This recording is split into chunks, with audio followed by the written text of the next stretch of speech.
என்னவா பண்ணுற? நம்மளாம் ரெடி ஆகிட்டோம். சாப்பாடு எடுத்து பேக் பண்ணி வச்சு எது யாருக்கு எது?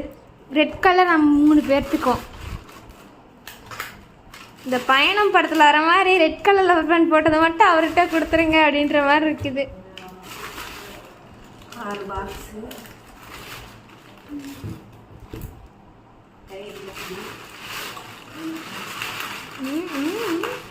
ஒரு குட்டி ஸ்பூன், அவ்வளோதான். நம்ம லஞ்ச் பேக் எடுத்து போனால் அப்படியே சாப்பிட்டு அப்படியே வந்து அதுலேயே கை கழுவி தூக்கி போட வைப்பாங்க. ட்ரெயினில் வேறு தண்ணி பிரச்சனையாக இருக்காமா. ஐயோ, அது வேறு சொன்ன அத்தை நைட்டு. ஆமாம், பார்த்துடா தண்ணி பிரச்சனையாக இருக்குது ட்ரெயினில் அப்படின்னா. ஒரு வாட்டர் கேன் தண்ணி உள்ள வச்சிடலாம். பெருசு தண்ணி பிரச்சனை எனக்கு புரியல. ட்ரெயினில் தண்ணி வந்து ரெஸ்ட் ரூம் போகிறதுக்குள்ள இருக்கும் இல்லையா, அது இப்போ இல்லைங்கிற மாதிரி சொன்ன அத்தை.